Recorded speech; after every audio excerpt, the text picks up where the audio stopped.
గోమాంసాన్ని export చేస్తే సబ్సిడీలు ఇస్తారు. అంటే ఇప్పుడు గోమాంసాన్ని మనం ఒకవేళ ఎక్స్పోర్ట్ చేస్తే సబ్సిడీ ఇది మన భారతదేశం ఇస్తుందా, విదేశాలు ఇస్తున్నాయా? భారతదేశం. ఇది వాస్తవం అంటారా? వాస్తవంగా, ఎందుకంటే రికార్డ్ అవుతుంది, రేపటి రోజు బాగా పెద్ద చర్చ కావచ్చు. On record. ఇది వాస్తవం. వాస్తవం. వెల్కమ్ టు ఇది సంగతి. నేను మీ కొత్తకొండ శక్తి ప్రసాద్. ఈరోజు నేను నిజామాబాద్ పట్టణంలోని గోశాల దగ్గర ఉన్నాను. గోశాలలో మనతో పాటు సురభి గోరక్షణ సమితి తెలంగాణ అధ్యక్షులు కోటగిరి శ్రీనివాస్ గారు మనతో ఉన్నారు. అన్న నమస్కారం. నమస్కారం. సకల దేవతల స్వరూపమే గోమాత. ఓం సురభ్యే నమః. ఈ సురభి మాతని మనం కాపాడుకున్నప్పుడే ధరణి మాతని కాపాడుకున్న వాళ్ళమైతాం. ఆ గోమాతల నుంచి వచ్చిన గోత్రనామాలే మనందరికీ గోత్రం అని అంటారు. ఇంటి పేరు ముంగట ఉండే గోత్రనామమే గోమాత నుంచి వచ్చిన పేర్లు అంటారు. ఒక్కొక్క గురువు ఒక్కొక్క గోమాతని కాపాడి అది ప్రజలకు, వ్యవసాయానికి, ఉత్పత్తికి అన్నిటికీ ఉపయోగపడే మాదిరిగా ఇచ్చారు. ఆ రోజు ఏమైందంటే ఆర్గానిక్ ప్రొడక్షన్. ఇలా మనం ఆర్గానిక్ ప్రొడక్షన్ ఏదైతే చెప్పుకుంటున్నామో, పేడ మూత్రం నుంచి, మన పంచగవ్యాల నుంచి, పాలు బెన్న నుంచి పంచగవ్యాలు తీసి ఆ పంచగవ్యాల నుంచి పంటలు పండించి ఆ అమృతాన్ని మనకు ఇచ్చేవాళ్ళు. ఆ రోజుల్లో మనిషి జీవితం 300 సంవత్సరాలు. ఇలా మనం బతున్నది ఏంటంటే 30-40 సంవత్సరాలకి అనేకమైన జబ్బులు వస్తున్నాయి. ఆ జబ్బులకు కారణం ధరణి మాతని మనము కలుషితం చేయడం. ధరణి మాత అనేది ఈ భూమాత మీద మనం మొత్తం ఎరువులు, ఫర్టిలైజర్స్ వేస్తున్నాం. ఆ ఫర్టిలైజర్స్ అంతా విషమయమవుతుంది. లక్షల కోట్ల రూపాయలని విదేశాలకు మనం ఇస్తున్నాం డిఏపి యూరియా కోసం. DAP urea. ఓకే. యూరియా మన వ్యవసాయంలో వాడకంలో ఒక ప్రధాన ఎరువు. మరి ఆదానికి ఇవ్వడానికి తప్పేముందంటారు? యూరియా లేకుంటే అది అవసరం లేదు మనకు. ఎందుకు?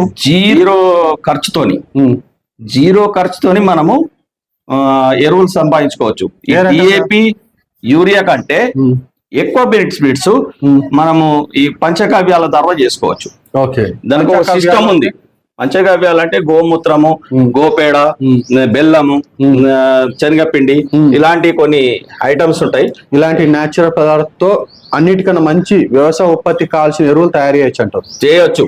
మామూలుగా మీకు ఫర్టిలైజర్ వేసి 30 టన్నులు సంపాదిస్తే విషయం చెప్తున్నా నేను, అదే 60 టన్నులు వస్తుంది ఈ గో ఆధారిత ఉత్పత్తితోని.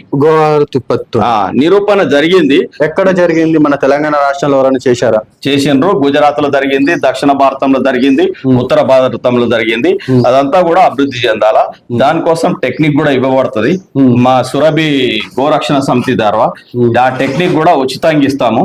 అది ఎలా చేయాలనేది కూడా ఉచితంగా మేము ప్రజలకు అందుబాటులో. అంటే ఇప్పుడు మన సురభి గోరక్షణ సమితి ద్వారా గో నుంచి వచ్చే ఎరువు అంటే మూత్రము, పేడ, ఇంకా వివిధ రకాల వస్తువులతో ఎరువులు తయారు చేయొచ్చని ఒక ట్రైనింగ్ ఇన్స్టిట్యూట్ ఏమైనా పెట్టారా మీరు?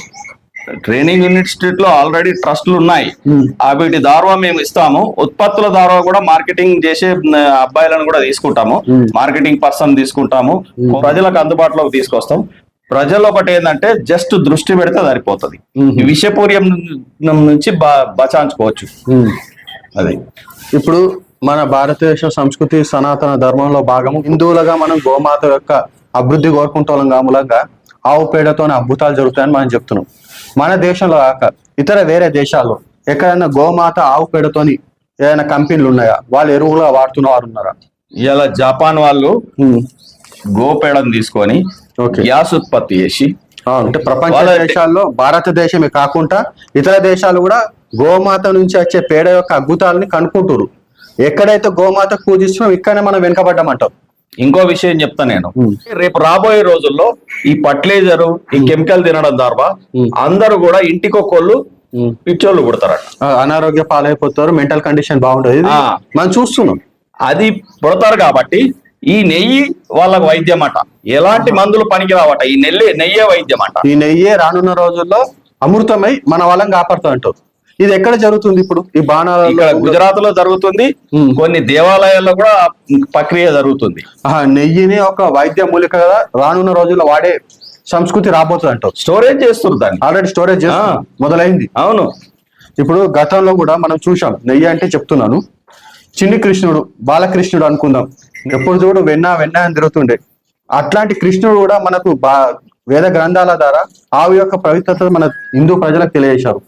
అయినప్పటికీ ఆ గ్రంథాల నుంచే వచ్చింది, ఆ గ్రంథాల నుంచే వచ్చింది, ఆ గ్రంథాల నుంచే ఈ వైద్యము, ఈ విషపు తుల్యాన్ని ఎలా విరుగుడు అనేది వచ్చింది. అయినా కానీ ఇన్ని వేద గ్రంథాలు, ఇన్ని దేవాలయాలు, ఇంతమంది గురువులు ఆవును రక్షించుకోవాలా, ఆవుతో మనకు అమృతం సృష్టించుకోవచ్చు అని చెప్పంగా కూడా మనం ఆవును రక్షించుకున్నట్లు ఎందుకు వెనుకబడిపోతున్నాం? నేను ఒక ఉదాహరణ చెప్తా.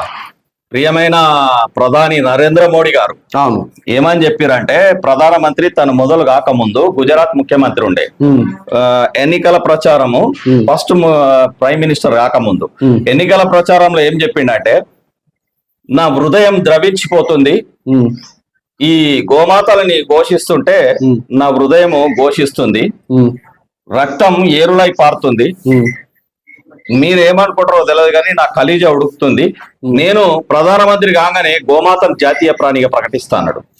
కానీ ఈ ధ్యాస ఇప్పటిదాకా లేదు అతనికి. గోమాంసాన్ని ఎక్స్పోర్ట్ చేస్తే సబ్సిడీలు ఇస్తారు.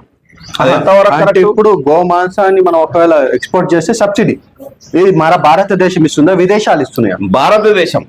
ఇది వాస్తవం అంటారా? వాస్తవంగా, ఎందుకంటే రికార్డ్ అవుతుంది, రేపటి రోజు బాగా పెద్ద చర్చ కావచ్చు. ఆన్ రికార్డ్ ఇది వాస్తవం, వాస్తవం, చాలా పెద్ద ఎలిగేషన్ కాబోతుంది. మరి మీకు రికార్డ్ ఇస్తాం మేము. ఉన్నాయా మీ దగ్గర? ఉన్నాయి, రికార్డ్ ఇస్తాం.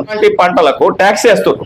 విషయం ఏంటంటే, రేపు రాబోయే పిల్లలకు మనకు కోట్ల రూపాయలున్నా, కోటి రూపాయల ఇల్లున్నా, వేల కోట్ల భూములున్నా అవి తినడానికి పనికిరావు. ఎందుకంటే అందులో ఉన్న ఆహారము, ఉదాహరణకు మన క్లోరైడ్ వాటర్ తోని నల్గొండ జిల్లా తీసుకోండి, ఆ క్లోరైడ్ వాటర్ తోని వంకరకాలతో అయిపోయింది. ఆ దాంతో ఏమైతుంది, ఎన్నో లక్షల కోట్లు ఖర్చు పెట్టినా ఇప్పటికీ నల్గొండ జిల్లాని కాపాడలేకపోతుంది. అదే ఉదాహరణ, అలాంటి పరిణామమే యావత్ భారతదేశం లోపల వస్తుంది. ఈ భూమాతని, ధరణి మాతని కాపాడుకోవాలంటే గో పంచదార దారువా, గో ఆధారిత ఉత్పత్తుల దారువా చాలా ఉన్నాయి. ఇక అందులో ఓన్లీ 10 రూపీస్, 10 రూపాయల ఖర్చుతోని మనం ఉత్పత్తి చేసుకునే అవకాశం ఉంది. అది కూడా అవసరం లేదు, మేము ఉచితంగా టెక్నాలజీ ఇచ్చి ఉచితంగా వాళ్ళకి లింక్ ఇస్తాం. ఉదాహరణకు మేము ఒక లింక్ పంచకావ్య ఇస్తాం. ఆ 1 లీటర్ తీసుకొని వాళ్ళు ఒక 200 లీటర్లు వేసుకొని కొద్దిగా బిల్లము, కొద్దిగా పేడ, మూత్రం అవి కలుపుకొని ఒక 7 రోజుల తర్వాత అందులో నుంచి 10 లీటర్ల నుంచి ఒక 190 లీటర్స్ తీసేసుకొని వాడుకోవచ్చు. మళ్ళా 10 లీటర్లు, ఇంకా 190 లీటర్లు మళ్ళీ వాటర్ పోసి మళ్ళీ సేమ్ పేడ, బెల్లం వేస్తే మళ్ళీ సేమ్ ఉత్పత్తి అవుతుంది. అది అందరికి కూడా అలా కూడా పంచొచ్చు, వేరే రైతులకు కూడా పంచొచ్చు. అది ఏంటంటే, ఈ urea, super phosphate and DAP కంటే ఎక్కువ బలం ఇస్తుంది. ఓకే, అది వ్యవసాయ ఉత్పత్తులకు గో నుంచి వచ్చే వ్యర్థ పదార్థాలే అమృతం అంటారు. 100%. అదొకటి. గ్రామంలో కూడా గోశాలలు ఏర్పడాలా, ప్రతి పెద్ద రైతులు కానీ చిన్న రైతులు కానీ ఉమ్మడిగా తయారై ఉమ్మడిగా వ్యవసాయం చేస్తే మన భారతదేశం సస్యశ్యామలం అవడమే కాకుండా ఇతర దేశాలకు కూడా మనము ఎక్స్పోర్ట్ చేసే అవకాశం ఉంటుంది.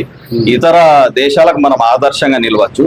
మన నుంచి ఫర్టిలైజర్కి ఏదైతే లక్షల కోట్ల రూపాయలు పోతున్నాయో, వేల కోట్ల రూపాయలు పోతున్నాయో, అవన్నీ కూడా మనం కాపాడుకోవచ్చు. ఇది సంగతి మిత్రులారా.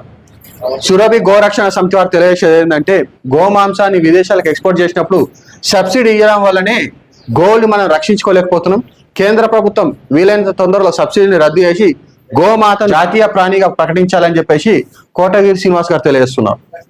జై గోమాత. జై గోమాత.